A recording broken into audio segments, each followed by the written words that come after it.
Doctor साहब कुछ कीजिए। डॉक्टर साहब मेरे बेटे का इलाज कीजिए। डॉक्टर साहब लगता है मेरा बेटा पागल हो गया है।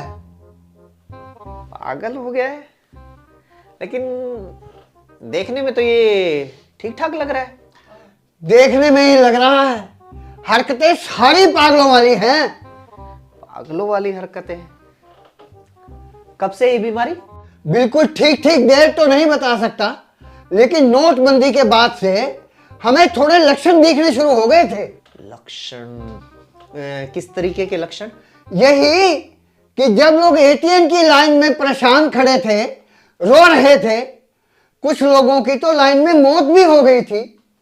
उस टाइम लोगों के दुख को देखकर ये खुश हो रहा था। मैंने फिल्मों में कई बार देखा है, विलेन को ऐसी बीमारी होती है जो लोगों को दर्द में देखकर खुश होता है। लेकिन ये बहुत सीरियस मामला है, इतनी पुरानी बीमारी है, आपने तभी क्यों नहीं बताया? कैसे बताता सर?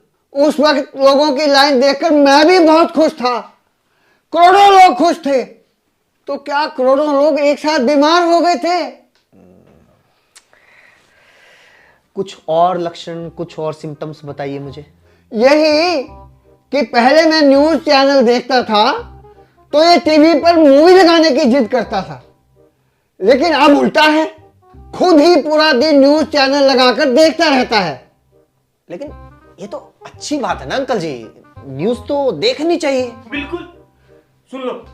लेकिन न्यूज देखते देखते हाइपर हो जाता है, गुस्से में आंखें लाल होने लगती हैं, चिल्लाने लगता है, इनको मार देना चाहिए, काट देना चाहिए, एनकाउंटर करवा देना चाहिए, बुलडोजर चढ़वा देना चाहिए, ये देशद्रोही हैं। घबराने वाली बात नहीं है अंकल, आप वैसे ही टेंशन ले रहे हो। आजकल है ना खबरों में कुछ ऐसा ज्यादा ही दिखाया जाता है, सुन लो। इसकी वजह से ना कुछ लोगों को गुस्सा आ जाता है। अरे ऐसा क्या गुस्सा डॉक्टर साहब? फैमिली व्हाट्सएप ग्रुप में इसने आधे रिश्तेदारों को देशद्रोही घोषित कर रखा है। इसी के चक्कर में आधे से ज्यादा पड़ोसियों के साथ हमारी बोलचाल बंद हो गई है। जब से शर्मा जी ने इसको अपनी ओपीएस वाली मांग के बारे में बताया, इसको लगता है कि हमारे पड़ोस में शर्मा जी नहीं, दाऊद इब्राहिम रहता है। मुझे तो डर है ये कहीं उनके साथ कोई वारदात ना कर बैठे। तो इसका तो सीधा सा समाधान है ना अंकल जी, डॉक्टर के पास आने की क्या जरूरत थी? आप अपने घर पर न्यूज चैनल्स बिल्कुल बंद करवा दीजिए, किस्सा खत्म। बंद करवा रखा है डॉक्टर साहब, लेकिन अब मूवी भी न्यूज की तरह देखता है, एंजॉय कर ही नहीं पाता। कभी हीरो के डायलॉग से आहत हो जाता है, कभी हीरोइन के कपड़ों को देखकर भड़क जाता है। थोड़ा और बताइए मुझे। और क्या बताऊं बेटा, हमारे घर में कोई अंडा तक नहीं खाता और ये अब चिकन खाने लगा है। क्यों और कब से? कहता है कि मंत्री गिरिराज सिंह जी ने कहा है कि हिंदुओं को झटके वाला चिकन खाना चाहिए। पता नहीं कैसी धार्मिक बातें करता रहता है, हमने तो कभी सुनी नहीं। ओहो, धार्मिक बातें करता है तो ये तो ठीक बात है ना अंकल जी। कुछ लोग छोटी उम्र में भी धार्मिक विचारधारा वाले बन जाते हैं। यही मैंने सोचा था डॉक्टर साहब। मैं तो इसके लिए गीता, रामायण, वेद, भजन, आरती की किताबें ले आया था। सोचा कि धार्मिक हो ही गया है तो धर्म का ज्ञान भी ले ले। बहुत बढ़िया। तो अब तक बहुत सारी किताबें पढ़ ली होंगी इसने? एक भी नहीं। किताब छोड़ो, इसने तो किसी किताब का जिल्द तक नहीं पढ़ा डॉक्टर साहब। कोई एक दोहा, कोई अध्याय, कोई श्लोक, इसको तो कुछ भी नहीं आता। ना मैंने कभी इसको पूजा करते देखा, ना कभी मंदिर में जाते देखा। हाँ, एक आध बार मस्जिद के बाहर डीजे पर नाचते जरूर देखा था। मुझे ना थोड़ा थोड़ा समझ में तो आ रहा है, थोड़ा और बताइए।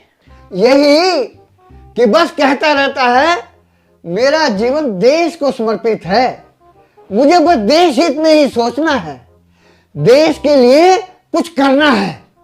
You are a proud father. गर्व होना चाहिए आपको तो अपने बेटे पर। किस बात का गर्व सर? सिर्फ बकलोली करता है, करता धरता कुछ नहीं। पूरा दिन हाथ में मोबाइल और गले में गमछा डालकर घूमता रहता है। कभी किसी मुसलमान की दुकान बंद करवा देता है, कभी सब्जी वालों को पकड़कर उनका आई कार्ड चेक करने लगता है। 3 बार तो लड़कियों ने पुलिस में कंप्लेंट कर दी कि ये उन्हें इंटरनेट पर गालियां लिखता है। पुलिस इसको पकड़कर थाने में भी ले गई। अच्छी बात है ना अंकल, 2-4 दिन रहता जेल में, अकल ठिकाने आ जाती, अपने आप इलाज हो जाता, अपने आप सुधर जाता। कहाँ डॉक्टर साहब, जैसे ही पुलिस वाले थाने लेकर पहुंचे, इनकी पूरी मंडली ने थाना घेर लिया। इनसे तो पुलिस वाले भी डरते हैं, हाथों हाथ छोड़ दिया। ये अंकल आजकल के बच्चे लड़ाई झगड़ा और गाली गलौज सिर्फ यही करते रहते हैं। अरे दूसरों के साथ करते होंगे, ये हमारे वाला तो अपने बाप दादा के साथ भी करने लगा है। कहता है बाप दादा ने किया ही क्या है हमारे लिए, जो भी किया है मैंने किया है। पहले घर में था ही क्या, जो भी बनाया है मैंने बनाया है। बताओ सर, स्कूटर बेचकर मोबाइल ले आया, पढ़ाई छोड़कर रील बनाने लगा है, काम धंधा छोड़कर आवारागर्दी कर रहा है, और इसको लगता है कि घर के लिए सब कुछ यही कर रहा है। हमें तो समझ नहीं आता डॉक्टर साहब, ये क्यों ऐसा बन गया है। लोगों ने कहा कि दिमाग के डॉक्टर के पास लेके जाओ, वही इसका इलाज हो सकता है। समझ गए अंकल जी, बीमारी तो बहुत गंभीर है, और ये बीमारी ना आजकल करोड़ों लोगों को लगी हुई है। लेकिन इसका इलाज तो तब होगा ना जब ये लोग माने कि ये बीमार हैं। ये सिर्फ आपके घर का नहीं, ये किसी डॉक्टर का नहीं, बल्कि हमारी पूरी डेमोक्रेसी का मामला है अंकल। ये बीमारी मेडिसिन से नहीं, सोच समझकर मतदान करने से ठीक होगी। अगर आप भी अपने बच्चों को ऐसी गंभीर बीमारी से बचाना चाहते हैं ना, तो अगली बार सोच समझकर मतदान करना।